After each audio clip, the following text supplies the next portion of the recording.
अंश मानते हैं, तो क्या वो निष्पक्ष निर्णय ले पाए? और फिर हनुमान ने आगे क्या किया?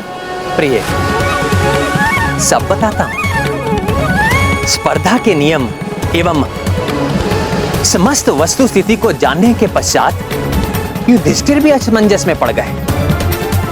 उन्हें समझ में नहीं आ रहा था कि वो क्या निर्णय दें। क्या विचार कर रहे हैं युधिष्ठिर जी? आप धर्मराज हैं, आशा है आप उचित ही न्याय करेंगे। ना जाने क्या निर्णय देंगे धर्मराज युधिष्ठिर।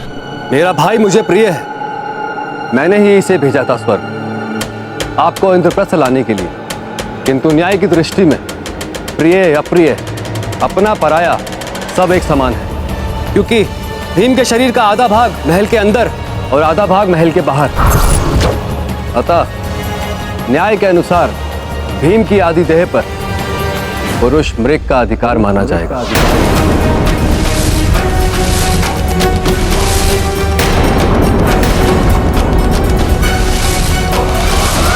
ये कैसा निर्णय सुना दिया है युधिष्ठिर ने? किंतु बड़े भैया, यदि पुरुष मृग ने भीम भैया के आधे देह को खा लिया तो इनकी मृत्यु हो जाएगी। नहीं अर्जुन, बड़े भैया के निर्णय पर आक्षेप लगाना अनुचित है। भैया, आपका निर्णय मेरे लिए आदेश है जिसका पालन अवश्य होगा।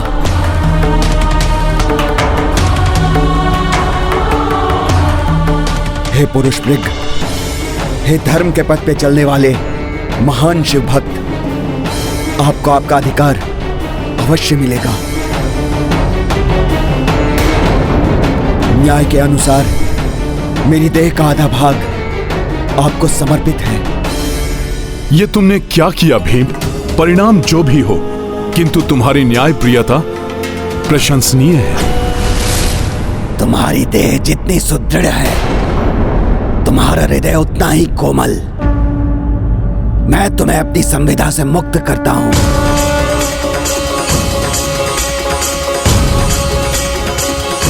तुम्हारे भ्राता युधिष्ठिर ने निष्पक्ष होकर न्याय किया है और भीम, तुमने भ्राता के निर्णय को आदेश मानकर अपने प्राणों की चिंता किए बिना स्वयं को समर्पित किया।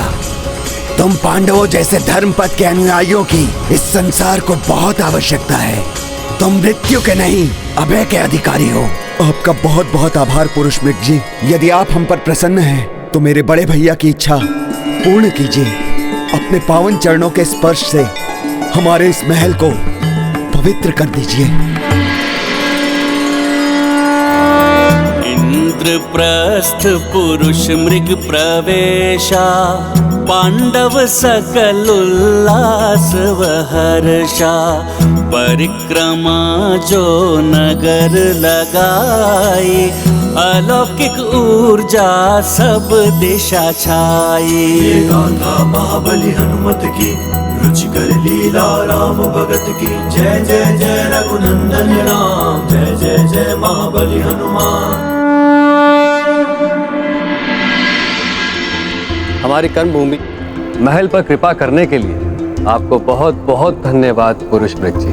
आप सबकी सदैव जय हो, किंतु मैं इस प्रकार नहीं जाने वाला यहाँ से। अब क्या चाहिए इन्हें? कहीं पुनः कोई असंभव कार्य तो नहीं बता देंगे ये? भीम, मुझे ज्ञात है हमारी स्पर्धा में तुम्हारी सहायता किसी और ने की है, इसलिए कहीं ये पुनः नहीं। अब जो भी हो, मैं किसी भी परिस्थिति के लिए प्रस्तुत हूं जिनके कारण यह संभव हुआ। मैं उन महाबली के दर्शन करना चाहता हूं। यदि वो हस्तक्षेप नहीं करते तो मार्ग में ही तुम मेरा आहार बन चुके होते। वही मेरे मार्ग में बार बार शिवलिंग उपस्थित करते, मुझे तुम तक पहुंचने से रोक रहे थे। ये आप किसके विषय में बात कर रहे हैं पुरुष मृग जी? वही जो जगत के संकट मोचन हैं, जिन्होंने भीम को इस संकट से उबारा। संकट मोचन महाबली हनुमान। संकट मोचन महाबली हनुमान? ये क्या कह रहे हैं आप? ये सत्य कह रहे हैं बड़े भैया। स्पर्धा के आरंभ में ही ये कई बार मेरे निकट आ गए थे। मैं तो आरंभ में ही इनका भोजन बन जाता, किंतु हनुमान जी ने बार बार इनके मार्ग में शिवलिंग स्थापित कर दिया और कोई भी महान भक्त अपने भगवान की उपेक्षा करके आगे नहीं बढ़ सकता। और ये तो शिव जी के महान भक्त हैं, अतः इन्हें बारंबार शिव जी की पूजा के लिए रुकना पड़ा। भीम, उन महाबली हनुमान के दर्शन करा के मेरा जीवन धन्य कर दो। हे संकट मोचन, हे महाबली हनुमान, हमें दर्शन देकर कृतार्थ कीजिए प्रभु।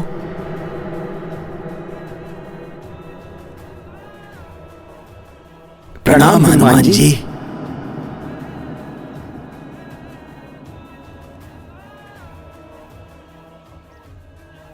आपने हम पांडवों पर कृपा की, आपको कोटि कोटि नमन हनुमान जी। आपके दर्शन पाकर मैं धन्य हो गया।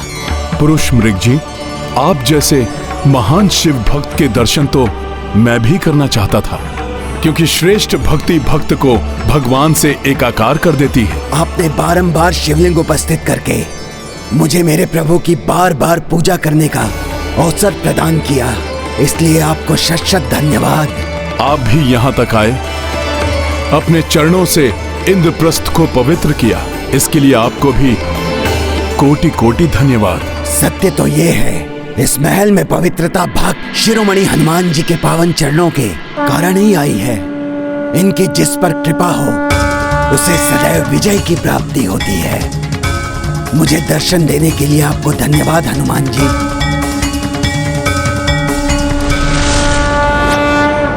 हे महान राम भक्त, हे संकट मोचन हनुमान, आपने मेरे अनुज भीम को विकट संकट से उबारा, इनकी रक्षा की। आपका ये उपकार हम पांडव कभी नहीं भूलेंगे। हनुमान जी, जगत में ऐसा कौन भक्त होगा जो आपके संकट मोचन नाम से परिचित नहीं होगा।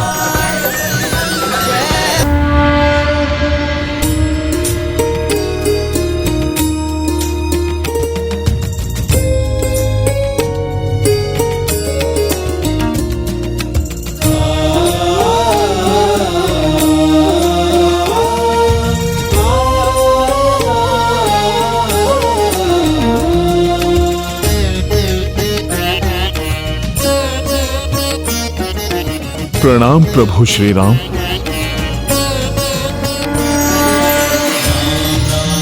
वर्षों से तरसते इन नेत्रों को आज आपके दर्शन हो गए प्रभु। मेरे श्री राम, आपके श्री कृष्ण रूप में भी सदैव हनुमान ने आपको राम के रूप में ही क्यों देखा?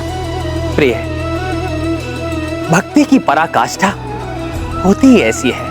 हनुमान ने अपने हृदय में मेरे श्री राम रूप को बसाया हुआ है, और जब कोई सच्चा भक्त किसी ऐसे व्यक्ति या वस्तु को देखता है जिसके प्रति उसके मन में अपने प्रभु के भांति ही श्रद्धा हो, तो उसे उस व्यक्ति या वस्तु में ही अपने भगवान के दर्शन हो जाते हैं। यही कारण है कि भक्त पत्थर में भी अपने भगवान को देख लेता है। इसीलिए उस दिन पांडव मुझे श्री कृष्ण के रूप में देख रहे थे, किंतु हनुमान को मैं श्री राम के रूप में दिखाई दे रहा था। हनुमान, अच्छा है कि आप पांडव बंधुओं के साथ हैं। आप जिनके साथ होते हैं, बल, विवेक और सफलता का वरदान उन्हीं के साथ होता है। प्रभु, जिनके साथ आप स्वयं हो, उन्हें भला किसी और वरदान की कोई आवश्यकता नहीं है। हनुमान, क्या आप भूल गए? श्री राम को भी हर कार्य में आप ही की आवश्यकता थी। प्रभु, अब मैं क्या कहूं?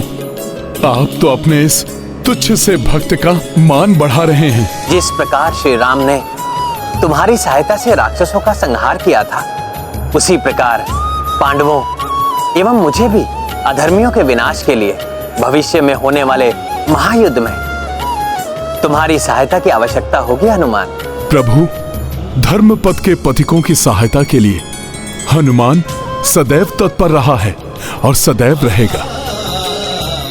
भीम, मेरा आशीर्वाद है तुम्हें।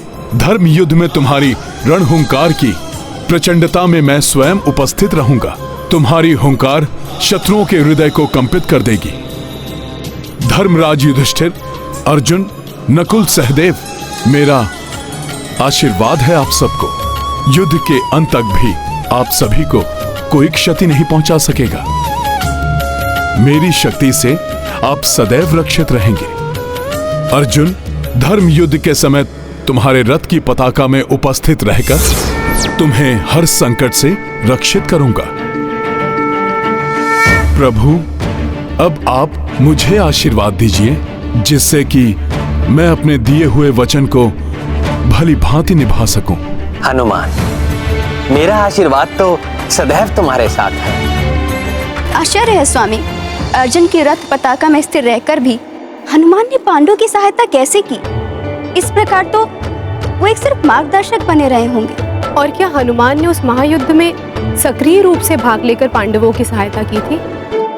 सक्रिय तो हनुमान आरंभ से अंत तक थे प्रिय, किंतु कपि ध्वज के रूप में। और इस सत्य का पता अर्जुन को भी युद्ध की समाप्ति के बाद ही पता चला। युद्ध में विजय प्राप्त करने के लिए बधाई हो पार्थ। अब रथ से उतर जाओ। यह हमारा विजय रथ है माधव, इसी पर आरूढ़ होकर हमें हस्तिनापुर चलना चाहिए। नहीं धनंजय, अब ये रथ इस योग्य नहीं रहा, अतः यहीं उतरना होगा तुम्हें इस रथ से।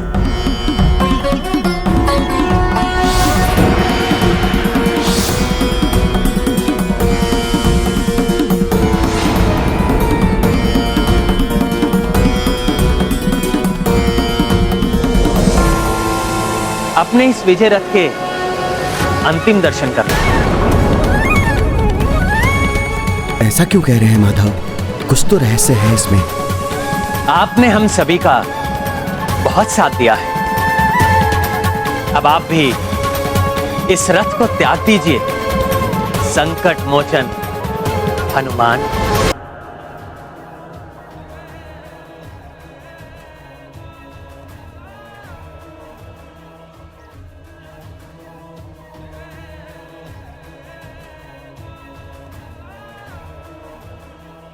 तुम्हारा रथ तो बहुत पहले ही दिव्यास्त्रों के प्रभाव से जल चुका था। सहस्त्रों प्रचंड एवं शक्तिशाली अस्त्र प्रतिदिन तुम्हारे रथ से टकरा रहे थे, जिनके वार से तुम्हारा रथ तो कब का ध्वस्त हो चुका होता। किंतु हनुमान आरंभ से ही उन अस्त्रों के समक्ष ढाल बनकर तुम्हारी रक्षा करते रहे।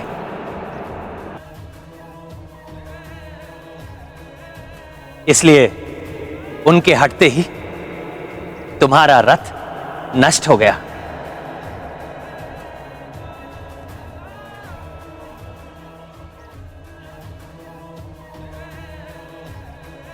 हे संकट मोचन महाबली हनुमान, आपने हम सबको सहस्त्रों संकटों से रक्षित किया है। हम पांचों पांडव आपके सदैव आभारी रहेंगे। साथ खड़े माधव हनुमाना, पांडव भाई करे परनामा। सदैव विजयी भव। कपि महावीर सहाय, आशीष मुरलीधर बरसाए। ये गाथा महाबली हनुमत की, रुचिकर लीला राम भगत की। जय जय जय रघुनंदन राम, जय जय जय महाबली हनुमान। हनुमान, तुम्हारी भक्ति की शक्ति ने पुनः अधर्म का नाश करने के लिए हम सबकी सहायता की। मेरा आशीर्वाद है तुम्हें। जो भी मनुष्य पूर्ण श्रद्धा एवं भक्ति भाव से तुम्हारा स्मरण करेगा, तुम्हारी भक्ति की शक्ति से उसके कष्टों का नाश होगा। प्रभु, आपकी कृपा का पारावार नहीं है। आपका साथ पाकर मैं धन्य हो गया। तुम्हारी एवं तुम्हारे भक्तों की सदा जय हो हनुमान।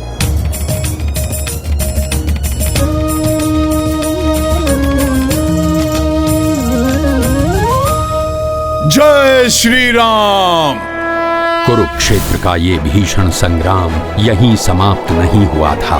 जब तक संकट मोचन हनुमान पांडवों के साथ उनकी पताका में उपस्थित रहे, तब तक पांडवों को हर अनिष्ट से उन्होंने रक्षित किया, हर संकट के समक्ष ढाल बनकर उन्हें बचाया। किंतु संकट मोचन के युद्ध भूमि से गमन करते ही एक प्रचंड संकट ने पांडवों की ओर बढ़ना आरंभ कर दिया था। उस प्रचंड संकट का नाम था अश्वत्थामा, पांडवों के गुरु द्रोणाचार्य का पुत्र अश्वत्थामा। नहीं दुर्योधन, नहीं, तुम्हारी ये दशा नहीं देख सकते हम। अश्वत्थामा दुर्योधन का गुरु भ्राता ही नहीं, परम मित्र भी था। महाभारत युद्ध में कौरवों की पराजय और उसके पिता द्रोणाचार्य की मृत्यु के कारण उसके हृदय में प्रतिशोध की अग्नि धधक रही थी, और उस अग्नि में घृत डालकर उसे भड़काने का कार्य किया अंतिम श्वास लेते दुर्योधन के संवादों ने। मुझे उस दिन सबसे अधिक दुख हुआ था जिस दिन गुरुदेव द्रोणाचार्य की मृत्यु हुई थी। तुम्हारे हृदय की पीड़ा को मैं समझ सकता हूँ मित्र, किंतु युद्ध में वीर गति को प्राप्त हुए योद्धाओं पर गर्व किया जाता है, दुख नहीं। वीर गति नहीं मित्र, वीर गति नहीं, छल के साथ वध किया गया था उनका। पांडवों ने किया था यह छल। ये तुम क्या कह रहे हो मित्र? ऐसा कैसे हो सकता है? ऐसा ही हुआ था। गुरुदेव द्रोणाचार्य का साहस तोड़ने के लिए तुम्हारे वध की मिथ्या सूचना दी गई थी पांडवों द्वारा। ये सुनने के पश्चात गुरुदेव ने अस्त्र शस्त्र रख दिए। उस दुष्ट धृष्ट द्युम्न ने गुरुदेव का वध कर दिया। नहीं, नहीं, नहीं, पिताश्री! पांडवों के छल का भयंकर परिणाम भोगना होगा। मित्र दुर्योधन, शपथ है मुझे कि तुम्हारी अंतिम श्वास से पूर्व मैं अश्वत्थामा पांडवों को उनके वंश के साथ ही समाप्त कर दूंगा। मेरे प्रतिशोध की अग्नि में पांडवों को जलना होगा, जलना होगा। प्रतिशोध की ज्वाला जब धधकती है तो मनुष्य को राक्षस बनते समय नहीं लगता। वही अश्वत्थामा के साथ भी हुआ। मदांध अश्वत्थामा सीधा पांडवों के शिविर जा पहुंचा, जहां भीषण युद्ध से क्लांत हुए पांडव बेसुध होकर निद्रा मग्न लेटे हुए थे। मेरे पिताश्री का छल से वध करने वाले पांडवों, सुख की निद्रा में मग्न हो। तुम्हारी सुख की निद्रा को चिर निद्रा में परिवर्तित कर दूंगा मैं। ये गाथा है धर्म के सम्मान की, सब सुधि जन देखे लीला श्री हनुमान की। उसके गर्भ में अभिमन्यु की संतान पल रही है। मैं ये भी समझ रहा हूँ तुम्हारे इस जघन्य कृत्य के लिए ना तो कृष्ण तुम्हें क्षमा करेंगे और ना पांडव। इससे पूर्व कि कृष्ण तुम्हें ढूंढते हुए यहाँ आ जाएं, मेरे मित्र तुम जाकर किसी गुप्त स्थान पर छुप जाओ।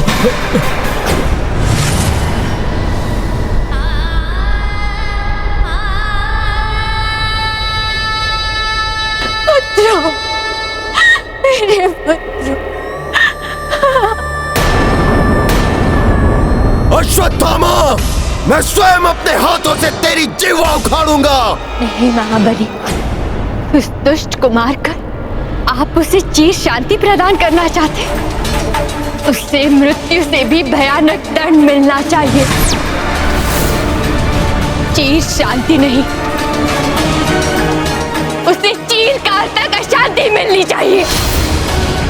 जब तक उससे भीषण दंड नहीं मिल जाता, मैं अपने पुत्रों की अस्थियों को विसर्जित नहीं होने दूंगी।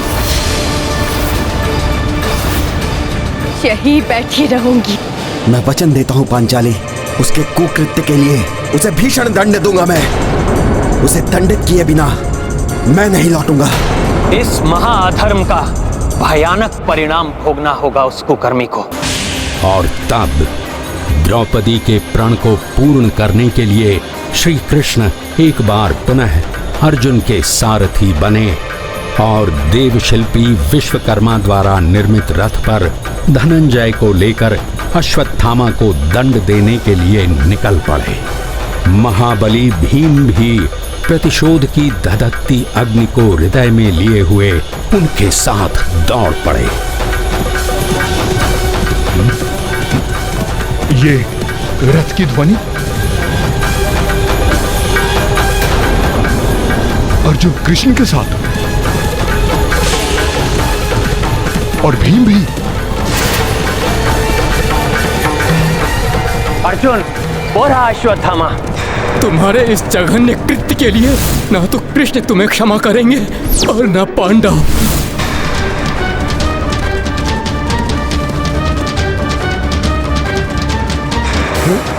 भागकर कहां जाओगे अश्वत्थामा?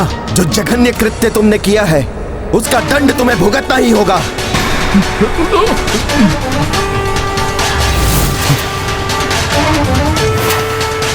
कहां भागकर जा रहा है अश्वत्थामा? तेरा काल तेरे सामने खड़ा है।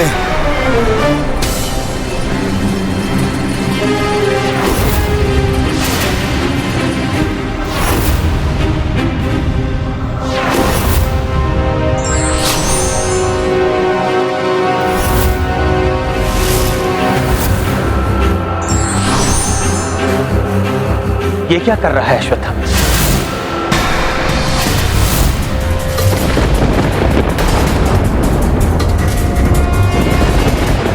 अर्जुन, अश्वत्थामा ने ब्रह्मास्त्र का आह्वान किया है। अर्जुन, भीम, तुम मेरा अंत नहीं कर सकते। अंत तो तुम पांडवों का होगा।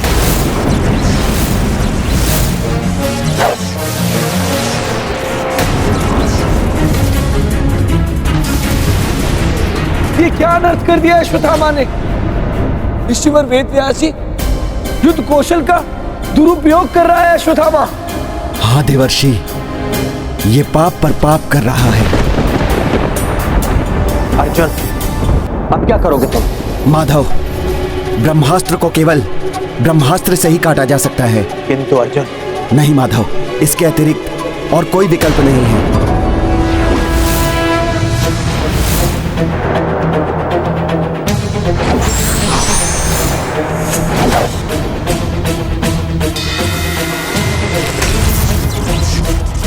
अश्वत्थामा, धनुर्विद्या के महागुरु द्रोणाचार्य के पुत्र होकर भी तुम ये कैसे भूल गए कि ब्रह्मास्त्र का प्रयोग इस प्रकार नहीं किया जाता। सहस्त्रों निर्दोष दीवधारी के साथ ही तुम भी मिट जाओगे अश्वत्थामा। निंदनीय कृत्य किया है तुमने अश्वत्थामा। इस कुकृत्य के कारण तुम्हें भी कभी शांति प्राप्त नहीं होगी। अपने स्वार्थ की पूर्ति के लिए अकारण ही सहस्त्रों जीवों का अंत। अश्वत्थामा, पश्चाताप की अग्नि में तुम सदैव जलते रहोगे। अश्वत्थामा, अपना ब्रह्मास्त्र वापस लो। अर्जुन, तुम भी अपना ब्रह्मास्त्र वापस लो, अभी और इसी क्षण। वापस लो ब्रह्मास्त्र अर्जुन। उचित है माधव।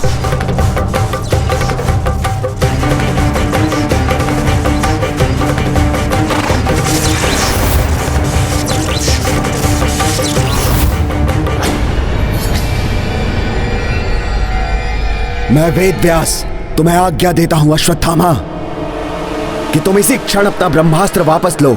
मेरे पिताश्री ने मुझे अपूर्ण ज्ञान ही प्रदान किया है। मैं ब्रह्मास्त्र का संधान तो कर सकता हूं, किंतु इसे वापस लेने की विद्या मुझे नहीं आती। अब मैं यदि इसे लौटाना भी चाहूं तो भी मैं इसे लौटा नहीं सकता। जब ब्रह्मास्त्र को वापस नहीं लौटा सकते तो तुम्हें इसका संधान भी नहीं करना चाहिए था अश्वत्थामा। यदि तुम इसे लौटा नहीं सकते हो तो किसी ऐसे स्थान की ओर मोड़ दो जो निर्जन हो, जहां पर कम से कम हानि हो। उचित है, मैं इसकी दिशा अवश्य ही मोड़ सकता हूं।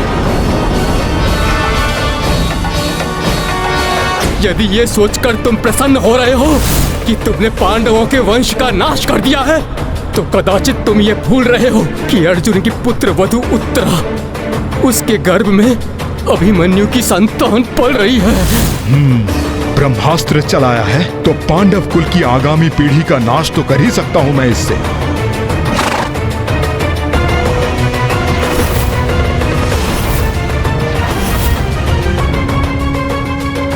तुम अपनी नीचता नहीं त्यागोगे अश्वत्थामा। श्री कृष्ण को बोध हो गया था कि अश्वत्थामा ने ब्रह्मास्त्र को अभिमन्यु पत्नी उत्तरा के गर्भ की ओर परिवर्तित कर दिया था, जिससे उनका कोप अपने चरम पर पहुंच गया। अश्वत्थामा, तुम क्या सोचते हो पांडवों के कुल के वंश का नाश कर दोगे तुम? मैं कृष्ण तुम्हें बताता हूं, उत्तरा का वही पुत्र जिसका नाश करने के लिए तुमने अपने ब्रह्मास्त्र की दिशा परिवर्तित की है,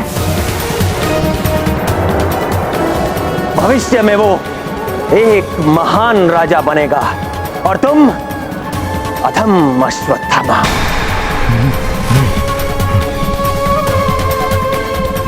भ्रूण हत्या जैसे नीच कृत्य के लिए मैं तुम्हें श्राप देता हूं कि तुम्हारी समस्त देह अनेक रोगों एवं महापीड़ादायक घावों से बढ़ जाएगी। नहीं, दुर्गंध युक्त हो जाएगी तुम्हारी देह, कोई निकट नहीं आएगा तुम्हारे। नहीं, मृत्यु के लिए तुम गिड़गिड़ाओगे, किंतु मृत्यु भी तुमसे दूर रहेगी। कलयुग के अंत तक तुम अपनी इस श्रापित देह का बोझ उठाते हुए भटकते रहोगे अश्वत्थामा, भटकते रहोगे। अर्जुन, इस दुष्ट के मस्तिष्क से दिव्य मणि छीन लो। अश्वत्थामा के मस्तिष्क से उसकी दिव्य ऊर्जा का स्रोत, उसकी मणि निकालकर उसे कलयुग के अंत तक पश्चाताप करने के लिए छोड़ दिया गया।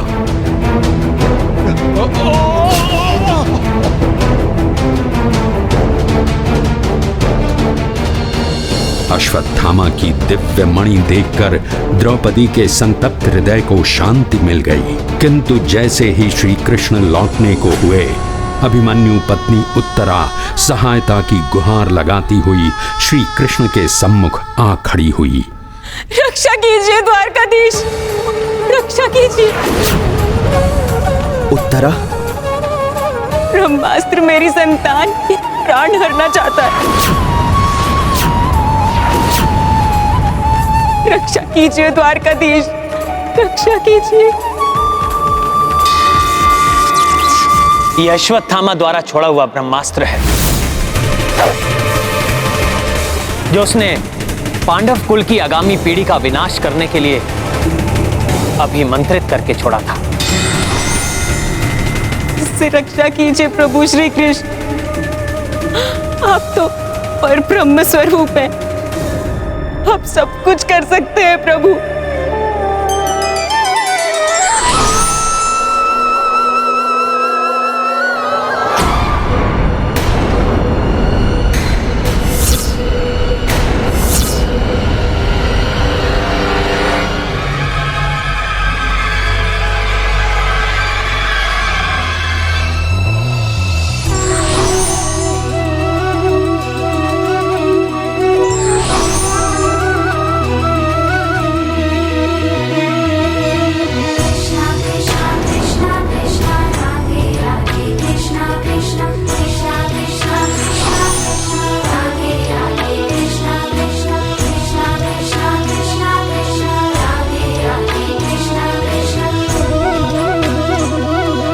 उत्तरा, अब तुम्हारा पुत्र सुरक्षित है। उसके जन्म के पूर्व ही उसकी इतनी बड़ी परीक्षा हुई, अतः तुम्हारे पुत्र का नाम परीक्षित होगा।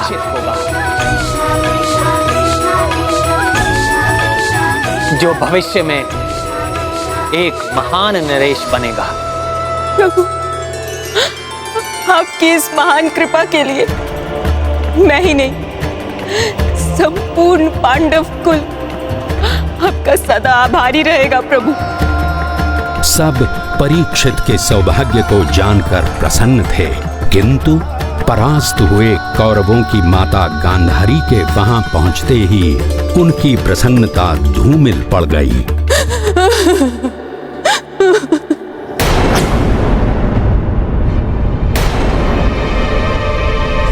एक दुखियारी माँ की कोख उजाड़ कर तुम सब आनंद मना रहे हो। मैं देख नहीं सकती किंतु आभास कर सकती हूँ, आभास कर सकती हूँ तुम्हारी प्रसन्नता का। मैं सत्य कह रही हूँ ना देवकी नंदन? केशव, तुम्हारे अस्मित हास्य का अब भी आभास हो रहा है मुझे। यदि मेरी विष्णु भक्ति सच्ची है, यदि अब भी मेरी पत्नी व्रता पत्नी का धर्म दृढ़ है, मैं अभागी मां तुम्हें ये श्राप देती हूँ। कृष्ण, जिस तरह तुमने कौरवों और पांडवों को आपस में युद्ध करवाकर मेरे वंश का सर्वनाश किया है, उसी प्रकार समस्त यदुवंशी भी आपस में लड़कर वंश नाश का कारण बनेंगे।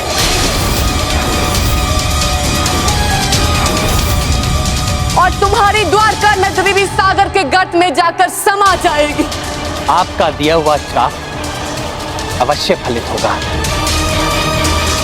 नियति ने यही निर्धारित किया है। अभी हम सबको इन वीरों का विधिवत अंतिम संस्कार करना है, जिससे ये मोक्ष की ओर प्रवृत्त हो सके। तत्पश्चात धर्मराज युधिष्ठिर हस्तिनापुर के राज सिंहासन पर आरूढ़ हुए। श्री कृष्ण ने भी द्वारिका को प्रस्थान किया।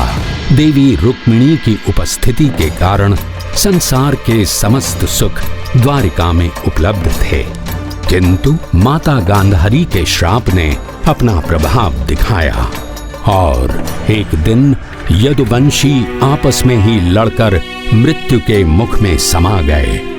द्वापर युग के अंत के संकेत मिलते ही श्री कृष्ण ने भी जीवन से निर्वाण का निश्चय कर लिया।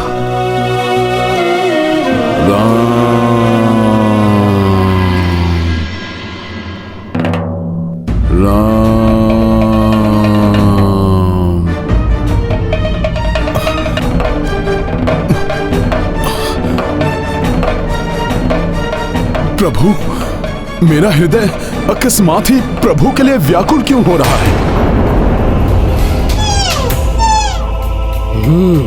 मृग, आज का आखेट प्राप्त हो गया मुझे।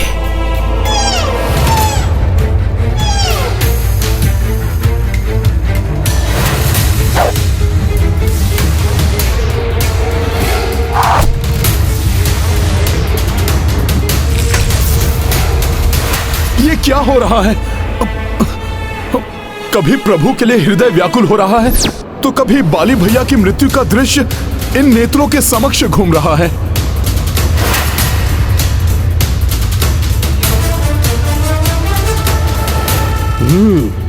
तो वहां छुपा बैठा है मृग।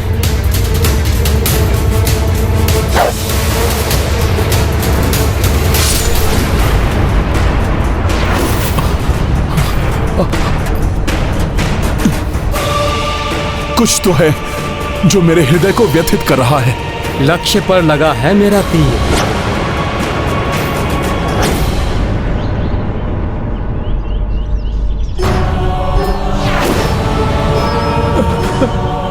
प्रभु, आप, ये क्या हो गया मुझसे प्रभु?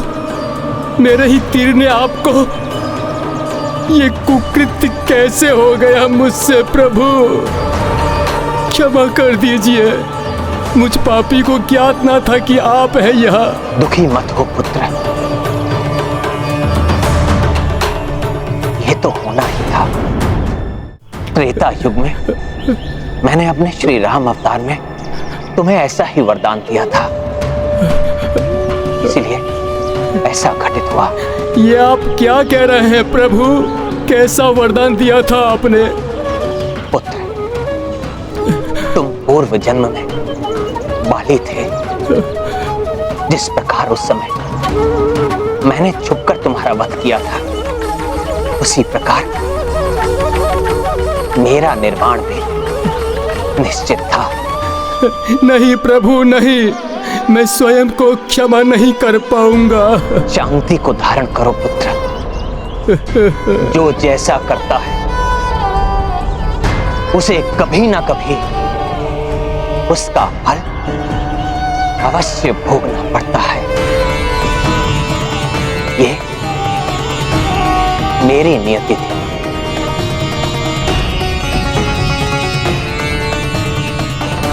त्रेता युग में श्री राम ने हनुमान को जो वचन दिया था उसे उन्होंने द्वापर युग में श्री कृष्णावतार में पूर्ण किया और पृथ्वी से निर्माण करने से पूर्व उन्होंने हनुमान को अपने अंतिम दर्शन दिए।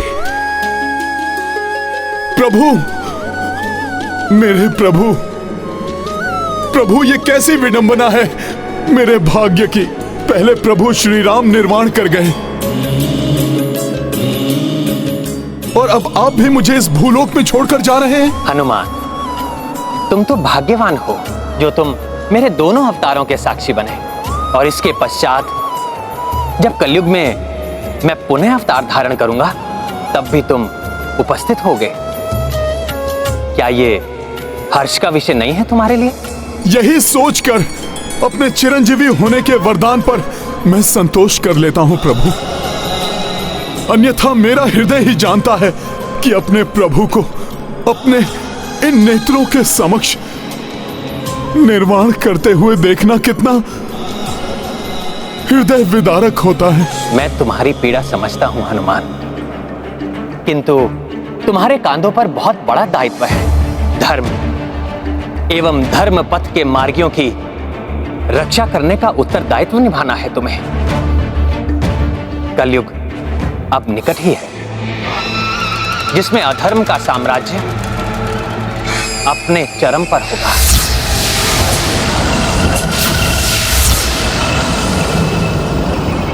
हनुमान, शीघ्र ही पांडव कुमार परीक्षित का राज्य अभिषेक होने वाला है। तुम्हें जाकर उन्हें आशीर्वाद देना होगा और उन्हें उनकी शक्ति और युद्ध कौशल से परिचित कराना होगा, जिससे कलयुग समय से पूर्व ही आकर पूर्णतः अपना प्रभाव ना फैला सके, सृष्टि के संतुलन को विघटित ना कर सके। आपकी आज्ञा शिरोधार्य है प्रभु। प्रणाम प्रभु। तुम्हारी और तुम्हारे भक्तों की सदा जय हो हनुमान। ये गाथा है धर्म के सम्मान की, सब सुधि जन देखे लीला श्री हनुमान। बंधुओं ने द्रौपदी के साथ स्वर्ग की ओर प्रयाण किया। द्रौपदी पांडव श्वान व भाई ऊंचे पर्वत चढ़ते जाए, किंतु छोड़ के श्वान युधिष्ठिर सब मूर्छा पाए गए गिर।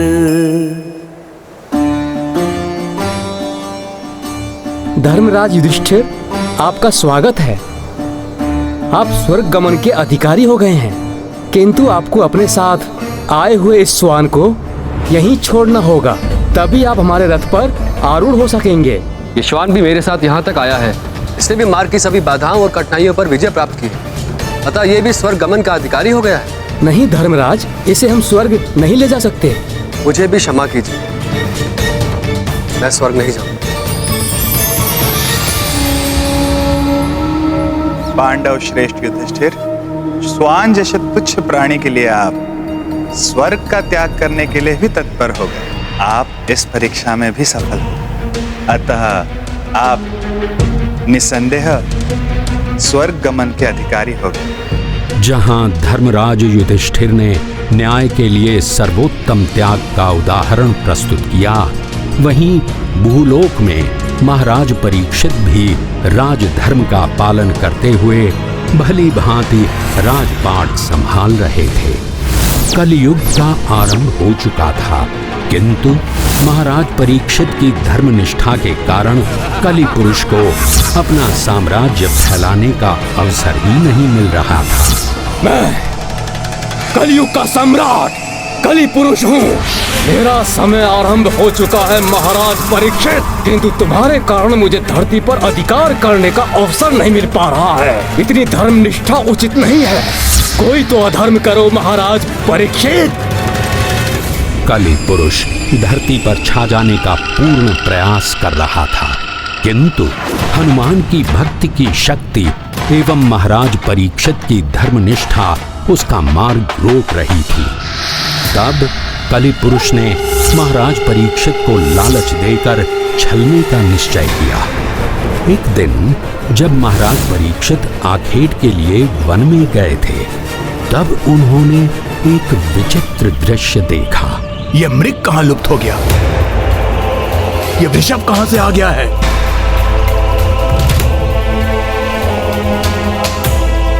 ये विलाप क्यों कर रही है गाय?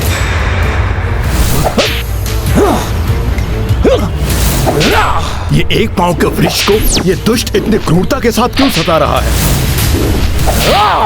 ये कैसा दृश्य दिखाई दे रहा है मुझे? बंद करो इसे सताना। अधर्म कर रहे हो तुम मेरे राज्य में। कितनी दुर्बल गाय है ये। वृक्ष भी एक पैर का है। क्यों सता रहे हो इन निरीह प्राणी को? कौन हो तुम इन्हें दुख देने वाले? राजन, शास्त्रों में निहित वचनों से मोहित होने के कारण हम उस पुरुष को नहीं जान पाते जो समस्त क्लेश का मूल है। सभी दुख जिसके कारण उत्पन्न होते हैं, कोई दुख का कारण प्रारब्ध को मानता है तो कोई कर को, कोई स्वयं को तो कोई ईश्वर को। जबकि दुख के कारण को ना तो तर्क वितर्क से जाना जा सकता है, ना ही वाणी से व्यक्त किया जा सकता है। मैं पहचान गया हूं आपको। आप धर्म पुरुष हैं। आप स्वयं को दुख देने वाले के बारे में इसलिए नहीं बता रहे हैं क्योंकि ऐसा करना भी चुगली है, अधर्म है। चुगली करने वाला भी नरक को भोगता है। यही नहीं, आपके इन वचनों का गूढ़ अर्थ यह है कि सुख हो या दुख, सबका कर्ता ईश्वर है। आप तो वेदज्ञ हैं राजन, इसलिए आप ये भी जानते हैं कि ईश्वर को वाणी से व्यक्त नहीं किया जा सकता। श्रद्धा एवं भक्ति से ही ईश्वर का आभास किया जा सकता है। आपके इस एक पांव का संकेत ये है धर्म पुरुष कि सतयुग में धर्म के चारों चरण थे। तब पवित्रता, सत्य एवं दया। तत्पश्चात त्रेता एवं द्वापर के समाप्त होते होते अधर्म के अंश अहंकार, अशक्ति एवं मद के कारण धर्म के 3 चरण नष्ट हो गए। अब मात्र सत्य रूपी एक ही पांव बचा है, जिसके बल पर आज धर्म टिका हुआ है, जिसे कलयुग अपने क्रूर प्रहारों से गिराने का प्रयास कर रहा है। धर्म के मात्र एक पांव सत्य को भी नष्ट कर देना चाहता है कलयुग। और कलयुग के अत्याचारों से पीड़ित यह गाय के रूप में दुख में विलाप करती हुई माता पृथ्वी है। आप दोनों को इस प्रकार प्रताड़ित होते हुए और नहीं देख सकता मैं। कलि पुरुष! रुक जाइए महाराज, रुक जाइए। मैं आपकी शरण में हूं और शरण गहे को हानि पहुंचाना अधर्म है। आपने सत्य पहचाना। मैं एक काल पुरुष हूं। ये मेरा युग है। मैं मात्र अपना धर्म निभा रहा हूं और आप भी मुझे ऐसा करने से नहीं रोक सकते। नहीं कलि पुरुष, मेरे राज्य में धर्म को कोई हानि नहीं पहुंचा सकता। मैं चेतावनी देता हूं तुम्हें। तुम्हारी भलाई इसी में है कि मेरा राज्य त्याग करके चले जाओ यहाँ से। आप धर्म पथ के अनुयायी होकर भी काल धर्म का विरोध कर रहे हैं। महान पांडवों के वंशज हैं आप। काल चक्र के अनुसार मेरे काल अर्थात कलयुग का आरंभ हो चुका है और यदि आप मुझे अपने राज्य में प्रवेश करने से रोकेंगे तो मैं कहाँ जाऊंगा? संपूर्ण पृथ्वी पर तो आपका ही राज है। 3 अश्वमेध यज्ञ करने के पश्चात आपने संपूर्ण पृथ्वी को विजित कर लिया है। किंतु तुम अन्याय और अत्याचार का विस्तार करते हो। पाप कर्म के लिए मनुष्य को उकसाते हो और ये हम अपने राज्य में होने नहीं देंगे। किंतु ईश्वर के बनाए हुए विधान के विरुद्ध कैसे जा सकते हैं आप? भले ही आप मुझे कोई सीमित स्थान प्रदान करें, किंतु आप मुझे अपने राज्य में रहने से वंचित नहीं कर सकते। अन्यथा आप काल धर्म का पालन ना करने के दोषी होंगे। उचित है, तो मैं तुम्हें 4 ऐसे स्थान प्रदान करता हूँ जहाँ तुम अपना प्रभाव फैला सकते हो, जहाँ द्यूत क्रीड़ा होती हो, जहाँ मद्यपान किया जाता हो, जहाँ वेश्यावृत्ति होती हो एवं जहाँ हिंसा की जाती हो। इन 4 कारणों से 4 पाप असत्य, मद, आसक्ति एवं निर्दयता जुड़े हुए हैं। जो भी मनुष्य ये 4 प्रकार के पाप करेगा तुम उसे अपने प्रभाव में ले सकते हो। विडंबना तो यह है कि आपके राज्य में सभी धर्मात्मा हैं। 4 पाप कर्म कोई भी मनुष्य नहीं करता, फिर कैसे और कहाँ वास करूंगा मैं? मुझे कोई अन्य स्थान दीजिए, जैसे स्वर्ण जिसके साथ लालच का पाप जुड़ा है। स्वर्ण का लालच कभी भी समाप्त नहीं होता। दुहाई है आपको काल धर्म की, मुझे स्वर्ण में वास करने की अनुमति दे दीजिए। उचित है, मैं तुम्हें स्वर्ण का स्थान भी देता हूँ। जहाँ स्वर्ण होगा वहाँ तुम वास कर सकते हो, किंतु मेरे जीवित रहते तुम अपने अत्याचार के साम्राज्य का विस्तार नहीं करोगे। मुझे स्वीकार है धर्मात्मा, मेरे लिए इतना ही पर्याप्त है।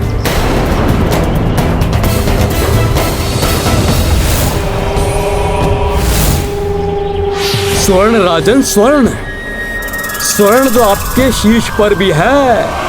सर्वप्रथम तो आपके शीश पर स्वर्ण मुकुट पर वास करूंगा मैं, और आपके ही मस्तिष्क को अपने वश में करूंगा मैं।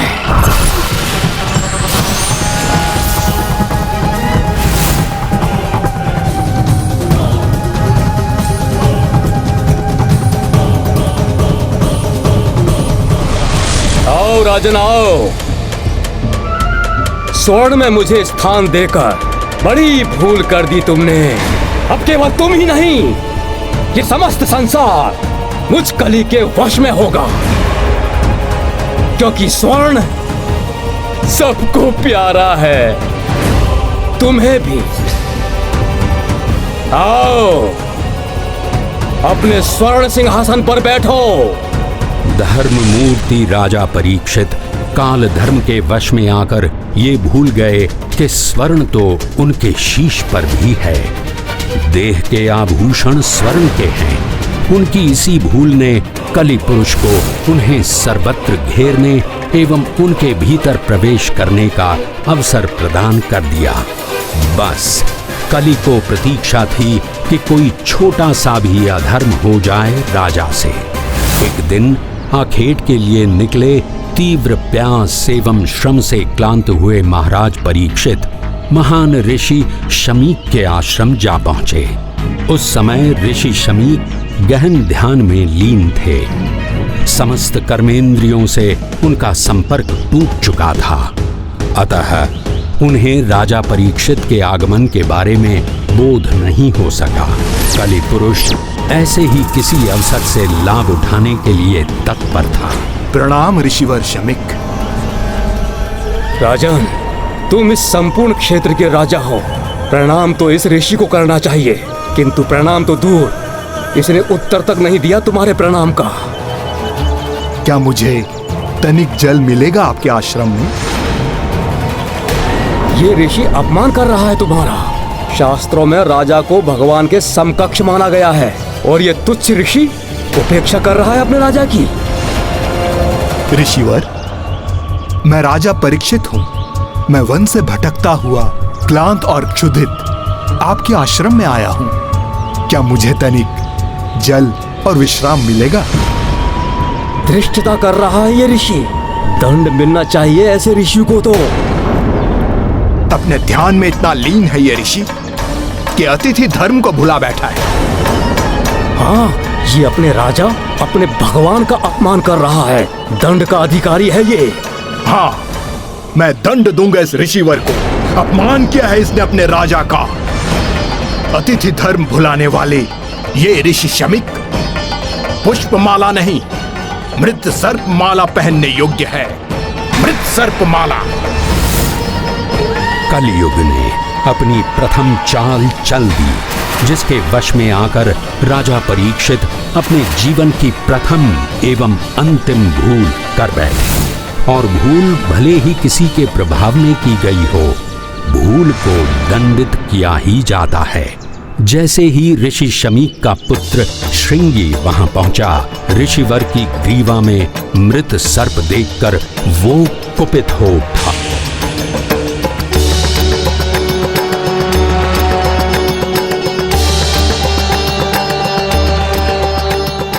किसने पिताश्री के साथ ऐसी अभद्रता की है? मैं महर्षि शमीक का पुत्र श्रृंगी अपने तपोबल से श्राप देता हूँ, जिसने भी पिताश्री के साथ ऐसी अभद्रता की है, आज से 7 दिवस के भीतर उसकी मृत्यु हो जाएगी। पिताश्री के ग्रीवा में सर्प डालने वाले दुष्ट नागों का राजा तक्षक स्वयं तुझे डसेगा। सफल रही मेरी चाल। 7 दिवस, अभी से केवल 7 दिवस, फिर कली दिखाएगा अपना वास्तविक प्रभाव। क्या हुआ पुत्र श्रृंगी? बहुत कुपित दिखाई दे रहे हो।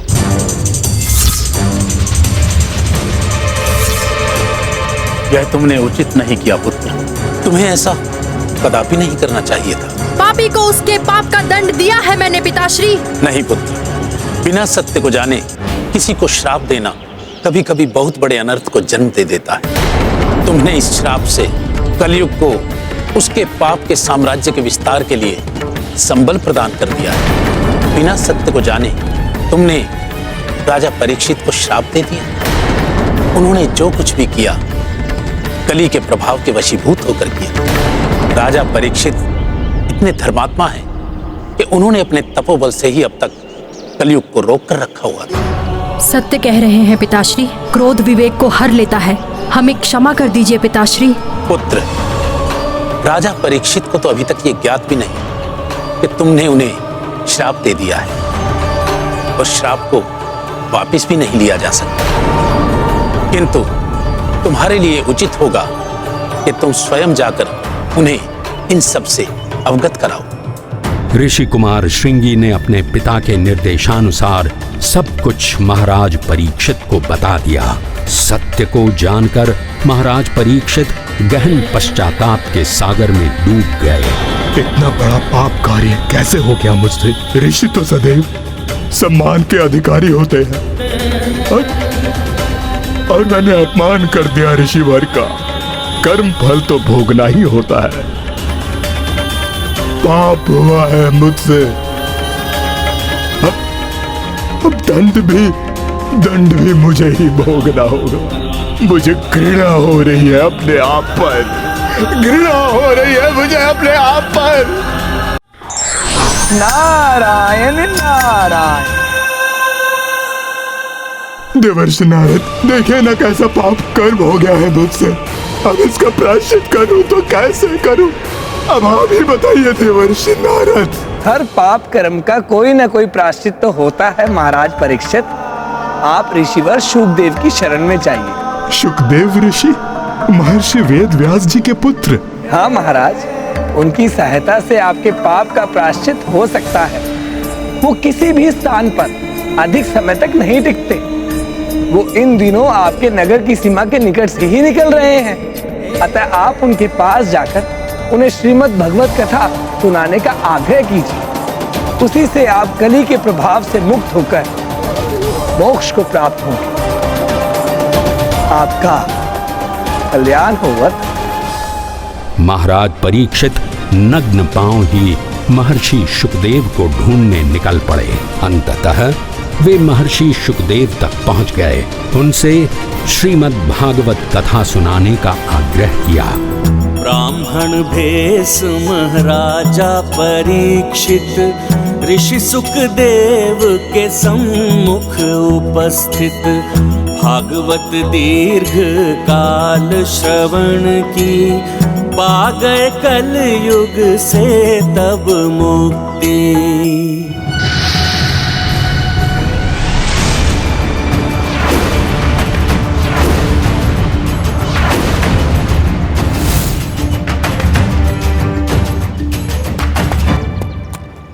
अच्छा है, बड़े ही धार्मिक पुत्र एवं पुत्र वधू हैं। मां का सम्मान करते हुए स्वयं धरा पर चल रहे हैं और मां को अश्व पर आरूढ़ किया हुआ है।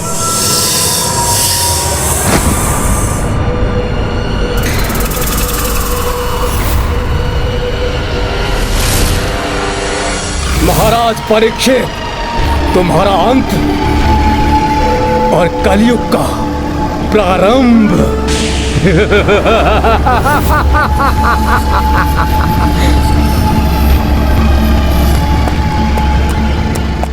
बस बहुत हो गया माँ, अब तुम नीचे उतरो। इस पर मेरी प्रिय पत्नी बैठेगी। तुम ये सामान की पोटली संभालो माँ। ये तो अधर्म है, अर्थात कलयुग का प्रभाव आरंभ हो ही गया है।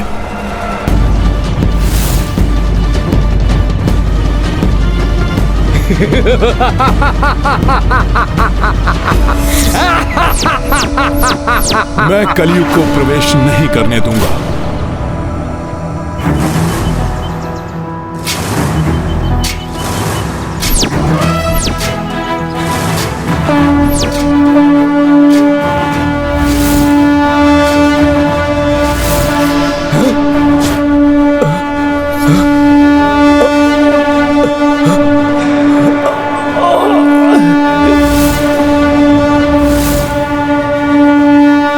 शंखनाद कहां से बज रहा है? कौन बजा रहा है इसे? इसकी ध्वनि विचलित कर रही है मुझे।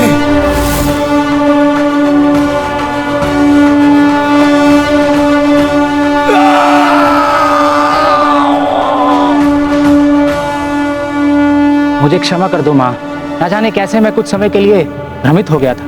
काल का चक्र निरंतर चलायमान रहता है, जिसे कोई नहीं रोक सकता। अतः कलयुग का भी आरंभ हो गया।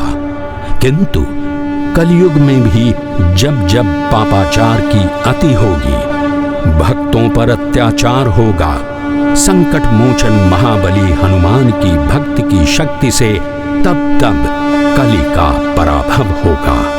अधर्म और अत्याचार से सदैव भक्तों की रक्षा करेंगे संकट मोचन महाबली हनुमान। ये गाथा है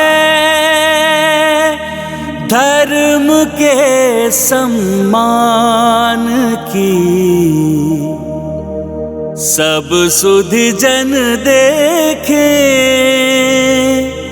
लीला श्री हनुमान की।